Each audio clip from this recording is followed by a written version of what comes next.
إله إلا الله.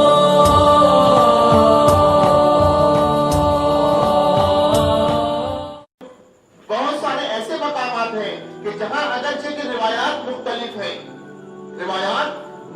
ہیں لیکن صحابہ سب مل کر کسی ایک پہلو پر عمل کرنے اور باقی کے چھوڑنے پر متفق ہیں.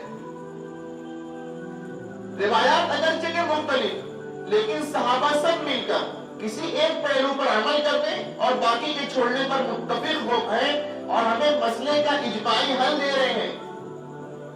جب صحابہ ہمیں مسئلے کا اجماعی حل دے رہے ہیں تو اب ہمیں کیا کرنا ہے؟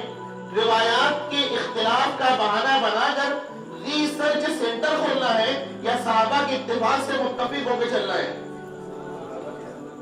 تو ہم سب کیا حنفی کیا شافعی کیا مالکی کیا حنبلی کیا مقلد مجتہدین بھی، امام ابو حنیفہ بھی، امام مالک بھی، امام احمد بن حنبل، امام شافعی رحمہ اللہ سب مل کر صحابہ کے اتفاق پر متفق ہو گئے ہیں. ہم تو تھے مقلد پیچھے چلنے والے.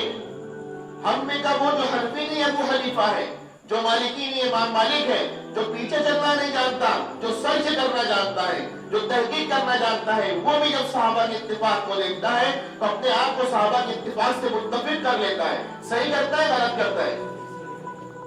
یہ جگہ جو میں بتا رہا ہوں یہ صحابہ کے اتفاق کی جو جگہ ہے ہمارے لیے اتفاق کرنے کی ہے یا اختلاف کرنے کی ہے؟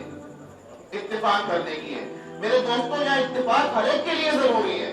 یہاں پر ریسرچ سینٹر کبھی نہیں کھلیں گے لیکن آج ہمارے اپنے اس دور کے اندر کچھ لوگ ایسے پیدا ہوئے ہیں جو صحابہ کے اتفاق سے کٹ کر اختلاف کر بیٹھے ہیں. میرے دوستوں اجماعی مسائل سے خروج کر کے ریسرچ سینٹر کھول کر الگ کھڑے ہوئے ہیں.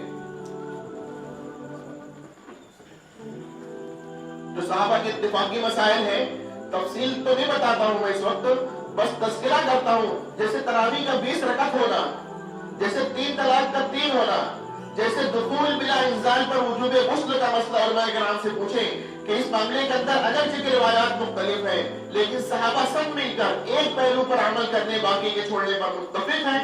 جب صحابہ نے اتفاقی حل دیا تو ہم میں کا ہر حنفی ابو حنیفہ سمیت، ہر مالکی امام مالک سمیت، ہر مقلد اپنے امام سمیت صحابہ کے ساتھ کھڑا ہوا ہے. یہ جگہ تھی اتفاق کرنے کی لیکن ہم میں کے کچھ لوگ نااہل ہو کر اپنا نام محقق رکھ کے ریسرچ سینٹر کھول کر صحابہ کے اتفاق سے مختلف ہو کے کھڑے. یہ جگہ جڑنے کی تھی کٹنے کی تھی. یہاں سے جو کٹے گا فرقہ بنے گا. یہاں سے جو کٹے گا کیا بنے گا؟ فرقہ بندی یہاں سے ہوتی ہے. یہاں جڑ جانا فرقہ بندی پیدا نہیں کرتا. یہاں سے کٹ کر تو کھڑے ہیں. کر کیا رہے ہیں؟ کر یہ رہے ہیں کہ پورے ہندوستان کے اندر وہ اتحاد امت کانفرنس کر رہے ہیں.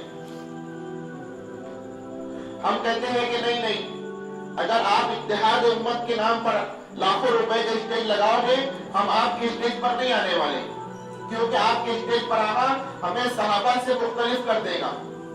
اسٹیج مت لگاؤ، اتحاد پہ آ رہا ہے صحابہ کے اتفاق سے متفق ہو جاؤ. تمام صحابہ ملیں گے، تمام ائمہ ملیں گے، تمام ان کے مقلدین ملیں گے. ان کو چھوڑ کر صحابہ کے اتفاق کو چھوڑ کر اتحاد کے نام پر اسٹیج لگاؤ گے تو ہم کبھی آپ کے اسٹیج پر آنے والے نہیں. صحابہ کے اتفاق کو چھوڑ کر اتحاد کے نام پر اسٹیج لگانا دھوکہ کھانا، دھوکہ دینا ہے. ٹھیک ہے آپ نے اسٹیج لگایا، ہم کہتے ہیں آپ نے اسٹیج لگایا تو ہم ضرور کہیں گے کہ آپ اتحاد کے داعی ہو، آپ اتحاد کے داعی ہو، لیکن ہم یہ بھی کہنا چاہیں گے کہ ہم اتحاد کے شہدائی ہیں.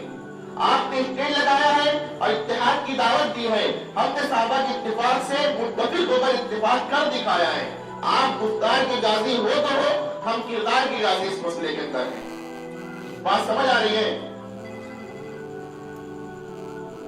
آپ دیکھیں وہاں سے یہ کٹ گئے. میں اکثر کہتا ہوں کہ فی زمانہ انتشار کی جو بہت سارے اسباب ہیں اور نقطہ آغاز اختلاف کے جو ہے نا اس کے اندر ایک چیز یہ بھی ہے کہ اتحاد کا نعرہ لگایا جائے. اتحاد کا نعرہ لگے گا وہیں سے اختلاف شروع ہو جائے گا. وہ کیسے؟ ایسے ہوگا کہ میں اتحاد کے نام پر اسٹیج لگاؤں گا اور تمام لوگوں کو کہوں گا آئیے اتحاد کیجئے، لیکن میرے اسٹیج پر آ کر. کس کے اسٹیج پر آ کر؟ اور وہ بھی اسٹیج لگائیں گے اتحاد کے نام پر، لیکن کیا کہیں گے؟ اتحاد کیجئے، سب لوگ آئیے، لیکن ہمارے اسٹیج پر۔ ہم کہنا چاہتے ہیں اپنے آپ سے بھی اور ان سے بھی کہ ہم بھی اتحاد کے نام پر اسٹیج نہیں لگاتے، آپ بھی اتحاد کے نام پر اسٹیج نہ لگائیے۔ ہم آپ کو اپنے پاس نہیں بلاتے، آپ بھی ہمیں اپنے پاس نہیں بلائیں۔ ہم دونوں آئے، مل جائیں اور صحابہ کی اتفاق پر متفق ہو جائیں۔ بات سمجھ آ رہی ہے؟ صحابہ کی اسٹیج پر آ کر متفق ہو جائیں۔ جو نہیں آتا دوستو وہی انتشار کرنے والا ہے، وہی فرقہ بندی کرنے والا ہے، وہی امت کے اندر پھوٹ ڈالنے والا ہے۔ بہرحال میں بتانا یہ چاہتا ہوں کہ جہاں مسئلہ ایسا ہو جائے کہ کتاب و سنت کے وہ مسائل جو لکھے تو ہیں لیکن ٹکراتے سے نظر آ رہے ہیں اور نبی علیہ السلام کا سلیکشن ہمیں مل نہیں پا رہا ہے اس طرح کہ ہمیں عمل کرنے میں آسانی ہو جائے، تو مسئلے کو ہم خود حل کرنے کے بجائے صحابہ کی ذات کی طرف لوٹاتے ہیں، تو ہمیں ملتا ہے بہت سارے مسئلے کے اندر کہ صحابہ کسی پہلو پر جب متفق ہو گئے ہیں تو ہم بھی آ کر وہاں متفق ہو جا رہے ہیں۔ صحیح کر رہے ہیں، غلط کر رہے ہیں؟